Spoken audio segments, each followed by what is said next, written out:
अस्सलाम वालेकुम फ्रेंड्स। बहुत से दोस्तों ने कमेंट्स किए हैं कि हम फ्रिज को जितना भी क्लीन कर लें, जितना मर्ज़ी अच्छे से अंदर से बाहर से वॉश कर लें, लेकिन फ्रिज में से स्मेल नहीं जाती। आज फ्रिज की सफाई को लेके हम एक ऐसे पॉइंट को रेज करने जा रहे हैं आम तौर पे जिसकी तरफ लोगों का ध्यान नहीं जाता।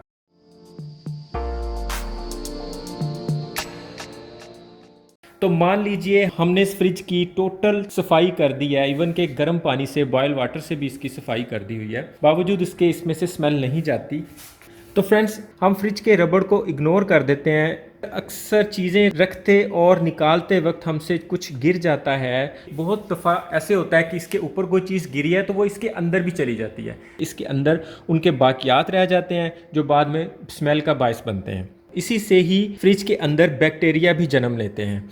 अगर आपका रबड़ बहुत ज़्यादा वाला गंदा हो गया है, इसका बेस्ट वे तो ये है कि जैसे मैंने आपको रबड़ वाली वीडियो के अंदर दिखाया था, इसके सारे पेज खोल के ये रबड़ बाहर निकल आता है। आप इसको बॉयल वाटर में डाल के और इसकी मैल को अच्छी तरह से उतार दें, उसके बाद इसको दोबारा फिर यहाँ पे फिक्स कर दें, फ्रिज की स्मेल का मसला हल हो जाएगा। अगर इसी तरह लगे हुए रबड़ को साफ करना चाह रहे हैं, हमें इसके इस एजेस को खोल के इसके अंदर भी ये सरफ वाला कपड़ा मारना है। हमने इसे फ्रंट से भी साफ कर लिया और साइड से भी साफ कर लिया। सारे साइडों से तो आप इसको साफ कर देंगे, धो देंगे अच्छी तरह से, ये क्लीन हो जाएगा। लेकिन एक चीज जो हमें लाजमी चेक करनी है वो फ्रिज की बॉटम साइड है। डोर के इस पोर्शन में कोई चीज गिरती है या यहाँ पे कोई चीज गिरती है, कहीं भी गिरती तो वो आती इसके अंदर ही है, तो वो धीरे धीरे इस एरिए में, इस जगह पे इकट्ठा होना शुरू हो जाती है। ये देखें, ये इसके अंदर दिखाना चाहता हूँ आपको। पूरी रबड़ हम क्लीन भी कर लेंगे तो इसके बॉटम में कुछ ना कुछ रह जाएगा। डोर के नीचे आप देख सकते हैं कि क्या हालत हुई हुई है।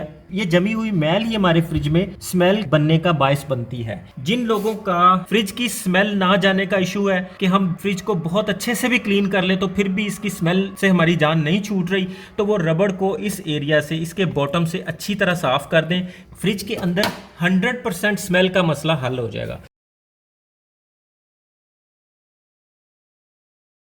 डस्ट थोड़े ड्राई है तो उसको पहले हम ब्रश से निकाल लेंगे बाहर।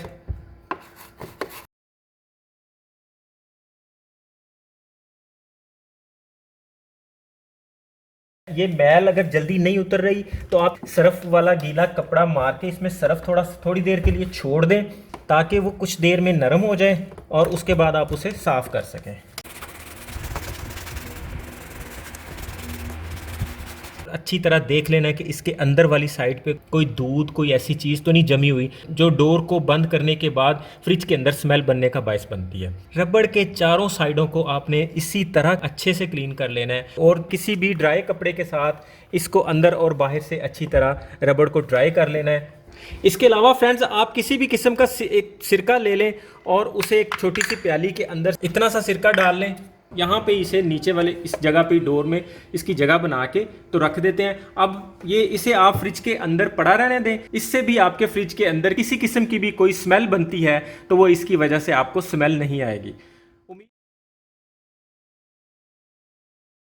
उम्मीद है आपको वीडियो पसंद आई होगी। वीडियो को लाइक और दोस्तों में शेयर जरूर कीजिएगा। मेरे चैनल को सब्सक्राइब भी कर दीजिएगा। अपना और अपनों का ख्याल रखिएगा। बहुत बहुत शुक्रिया। अल्लाह हाफिज।